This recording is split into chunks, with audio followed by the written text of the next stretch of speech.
जय श्री राधे कृष्ण। आप सभी का हमारे YouTube चैनल पे बहुत बहुत स्वागत है।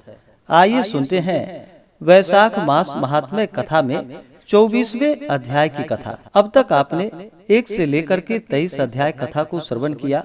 अगर नहीं सुना हो तो हमारे चैनल पे वैशाख मास महात्म्य के नाम से प्लेलिस्ट बनाया गया है, आप वहां से जाकर के पिछले अध्याय कथा को श्रवण कर सकते हैं। हिंदू धर्म में वैशाख महीने का बड़ा ही विशेष महत्व माना गया है। वैशाख के महीने में गंगा स्नान करना, दान पुण्यों का कार्य करना, भगवान विष्णु का पूजन करना, इन सबों का बड़ा ही विशेष महत्व माना गया है। तो आइए सुनते हैं वैशाख मास महात्म्य कथा में 24वें अध्याय की कथा। तो बोलिए प्रेम से भगवान विष्णु की जय, माता लक्ष्मी की जय, सर्व देवी देवता की जय। श्रुतदेव जी बोले कि हे राजन, वैशाख की पुण्य तिथियों में द्वादशी सब पापों को नष्ट करने वाली है। जिसने द्वादशी का सेवन नहीं किया उसके दान तप यज्ञ करने से क्या लाभ है। जो फल गंगा जी पर ब्राह्मण को गोदान करने से मिलता है, वही फल द्वादशी को योग्य ब्राह्मण के साधारण दान करने से मिल जाता है। जो तुलसी के कोमल पत्तों से द्वादशी के दिन भगवान की पूजा करता है, वह अपने 7 कुलों का उद्धार करता है। गंगा पर दुर्भिक्ष में करोड़ों मनुष्यों को प्रतिदिन भोजन देने से जो फल प्राप्त होता है, वह फल द्वादशी को एक ब्राह्मण को भोजन देने से मिलता है। जो द्वादशी को थोड़ा सा भी अन्न ब्राह्मण को देता है, उसे कोटि ब्राह्मण भोजन का फल प्राप्त होता है। जो मधु सहित द्वादशी को तिल के पात्र का दान करता है, वह संसार के सभी बंधनों से छूट जाता है। जो शुक्ल पक्ष की एकादशी की रात्रि को जागरण करता है, उससे सब देवता प्रसन्न होते हैं और वह मोक्ष पाता है। करोड़ों सूर्य और चंद्र ग्रहण के समय जो फल मिलता है, वही फल एकादशी को प्रातः काल स्नान करने से मिलता है। जो कोई वैशाख की द्वादशी को बछड़े सहित गौदान करता है, वह अपने करोड़ों कुलों का उद्धार करके विष्णु लोक का अधिकारी होता है। जो इस दिन यम, पितृ, राजा, गुरु, देवता और विष्णु भगवान के निमित्त दक्षिणा सहित जल का घड़ा दान देता है। जो द्वादशी के दिन भगवान शालिग्राम की मूर्ति का दान करता है, वह संपूर्ण पापों से छूट जाता है तथा ग्रहण के समय गंगा जी पर सप्त द्विपवती पृथ्वी का करोड़ों बार दान का फल पाता है। द्वादशी को जो भगवान को दूध से स्नान कराता है, उसे राजसु यज्ञ और अश्वमेध यज्ञ का फल प्राप्त होता है। त्रयोदशी के दिन जो दही, घृत, शर्करा और मधु पंचामृत से भगवान को स्नान कराता है, वह अपने सब कुलों का उद्धार करके विष्णु लोक को जाता है। सायं काल को ककड़ी दान करने से उसके रस के प्रताप से सब बंधनों से मुक्त हो जाता है। जो कोई ईख या आम आदि फल का दान करता है, उसका वंश 100 पीढ़ी तक सुखों को भोगता है। द्वादशी के दिन जो चंदन का दान करता है, वह सब प्रकार की व्याधियों से छूट जाता है। वैशाख शुक्ल पक्ष की द्वादशी को जो भी दान किया जाता है, वह अक्षय धन का दान करने वाला होता है। वह अत्यंत मंगलकारी है और इसके सुनने मात्र से सब पापों का नाश हो जाता है। कथा प्रसिद्ध है कि कश्मीर देश में देवव्रत नाम का एक ब्राह्मण था। उसकी मालिनी नाम की एक पुत्री थी। वह कन्या सत्यशील नाम वाले विद्वान ब्राह्मण के साथ ब्याही गई। वह उसके साथ विवाह करके अपने साथ उसे वह यवन देश में ले गया। वह मालिनी अत्यंत दुष्टा थी। वह रूप यौवन वाली कभी भी अपने पति को प्रिय नहीं हुई। वह निष्ठुर ने सदैव अपने पति को वश में रखने के लिए दूसरी स्त्रियों से वशीकरण मंत्र पूछा। उन्होंने कहा, हमने अपने पति को वशीकरण औषधि के वश में कर लिया है, तू भी योगिनी के पास जा, वह तुझको दिव्य वशीकरण औषधि देगी, तेरा पति अवश्य तेरे वश में हो जाएगा। उनके कथन अनुसार वह योगिनी के मंदिर में गई। वहाँ पर कुटी में 100 स्तंभ बने हुए थे। कुटी अति कीर्तिमान थी। उसके चारों तरफ झालदार कपड़ा लगा हुआ था, जिसमें गोटा किनारी शोभायमान हो रही थी। बड़ी बड़ी दीवारों में चारों तरफ सफेदी सी हो रही थी, दीपक जगमगा रहे थे। ऐसे सुंदर स्थान में उपस्थित वह योगिनी रुद्राक्ष की माला जपते हुए सेवा करने के लिए आने वाले की प्रतीक्षा कर रही थी। इस प्रकार उस मालिनी ने वहां पहुंचकर मन का क्षोभ कराने वाले मंत्रों के लिए प्रार्थना की। फिर उसने हीरा जड़ी हुई सूर्य के सदृश चमकती हुई स्वर्ण की अंगूठी उस योगिनी को भेंट की। उससे बड़ी प्रसन्नता से उसे स्वीकार कर लिया। पति के अपमान से दुखित हृदय जानकर वह योगिनी कहने लगी कि यह रक्षा चूर्ण तुमको देती हूँ। यह संपूर्ण प्राणियों को वश में करने वाला है। यह चूर्ण अपने पति को खिला देना, तेरा पति तेरे वश में हो जाएगा। तेरे बुरे चरित्रों को देखकर भी कुछ नहीं कहेगा। तब वह उस चूर्ण को लेकर अपने घर आई और संध्या समय दूध में मिलाकर पति को पिला दिया। उस चूर्ण को पीने से उसे क्षय रोग हो गया। वह दिनों दिन क्षयी होता चला गया तथा उसके गुप्त स्थान में कीड़े पड़ गए। जब उसके पति की ऐसी दशा हो गई तो वह स्वेच्छा से विचरने लगी। तब उसका पति कष्ट के मारे त्राही त्राही पुकारने लगा और कहने लगा कि भगवान, मैं तेरी शरण में हूँ, तू मेरी रक्षा कर। मैं कभी पर स्त्री की इच्छा नहीं करता, तेरा दास हूँ, मेरी रक्षा कर। अपने पति की ऐसी दशा देखकर वह घबराई और सोचने लगी कि यदि यह मर गया तो मैं सब श्रृंगारों से विहीन हो जाऊंगी।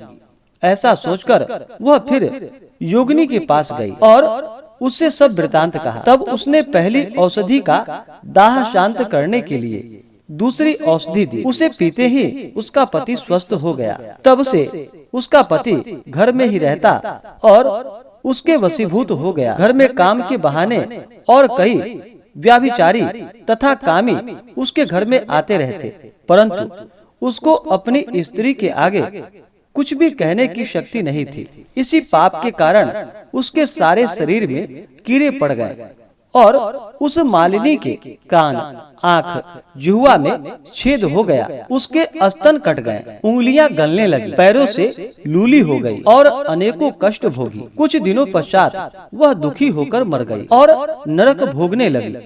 15,000 वर्षों तक ताम्रभार नाम नरक में दग्ध होती रही। फिर 100 जन्म तक कुत्ते की योनि में पड़ी रही। नाक कट रही है, कान फट रहे हैं, मस्तक में कीड़े पड़ रहे हैं, पूंछ कट गई, टांग लंगड़ी हो रही है तथा योनि में कीड़े पड़ गए। इस प्रकार उस जन्म में भी अनेकों क्लेशों को सहती रही। दैव योग से जब कर्म फल पूरा हो गया तो वैशाख मास में मेष संक्रांति में शुक्ल पक्ष की द्वादशी के दिन पद्म बोध का पुत्र नदी में स्नान कर पवित्र हो गीले वस्त्रों से ही घर आया। वहाँ पर उसने तुलसी वृक्ष के नीचे पैर धोए।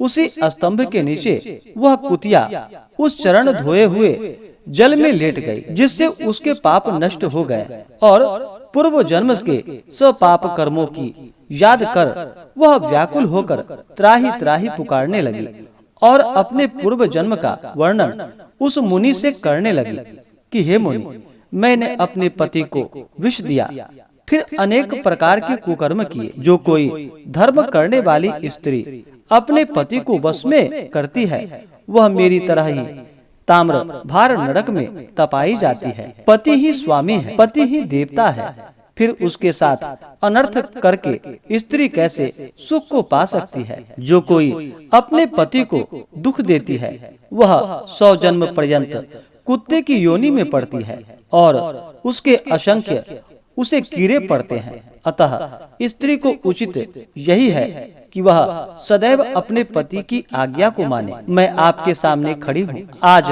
आप मेरा उद्धार कर दो, फिर मुझे नीच योनि नहीं मिले। हे ब्राह्मण, मैं अति दुष्ट, दुचारणी और खोटी हूँ। आप अपने अच्छे कर्मों का फल मुझे देकर मेरा उद्धार करो। वैशाख शुक्ल पक्ष के पुण्यों को बढ़ाने वाली द्वादशी के दिन स्नान, दान आदि, अन्न तथा भोजन आदि का जो सुकृति आपने किया है वह मुझे दे दो, तो मेरी मुक्ति हो जाएगी। द्वादशी के दिन जो मनुष्य घर में स्नान करता है उसको भी सब तीर्थों का फल मिलता है। द्वादशी के दिन जो तप, यज्ञ, दान, होम या देव पूजन किया जाए उसका अक्षय फल मिलता है, सो वह फल मुझको दे दो। त्रयोदशी को उसका पारण करता है उसे अवश्य मोक्ष मिलता है। सो हे महाभाग, मैं दीन हूँ, अत्यंत दुखी हूँ, आप मेरी रक्षा कीजिए। मैं आपके द्वार पर रहने वाली कुतिया हूँ। यह तिथि ब्रह्म हत्या, गौ हत्या और करोड़ों अगम से अगम व्याभिचार को दूर कर देती है।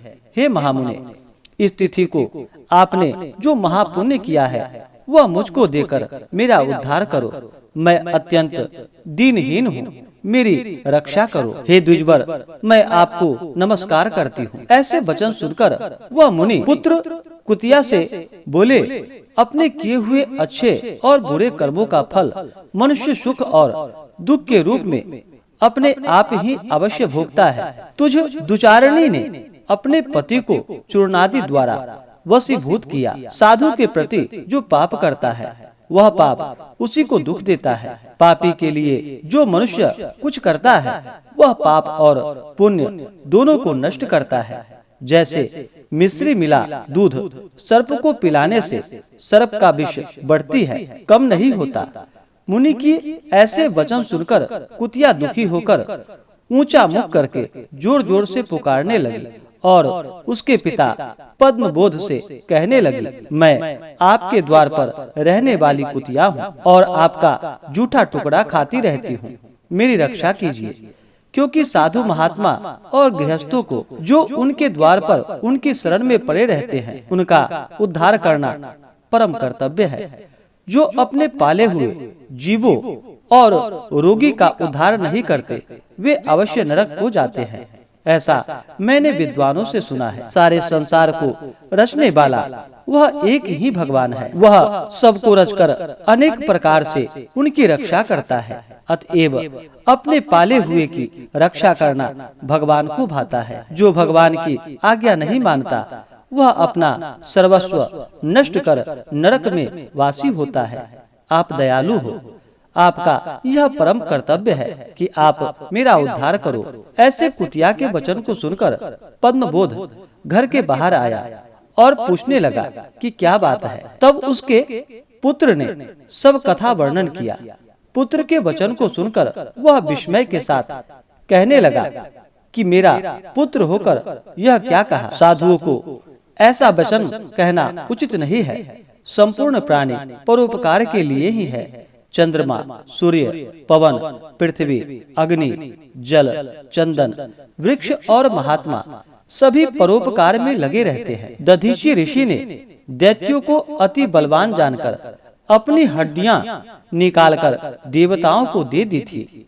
जब भूखे बाज ने कबूतर को पकड़ लिया तो राजा शिवी ने अपना मांस काटकर बाज को दिया था। जुमुत राजा ने गरुड़ के लिए अपने प्राण दे दिए। इसलिए विद्वान ब्राह्मण को तो सब पर दया करना चाहिए।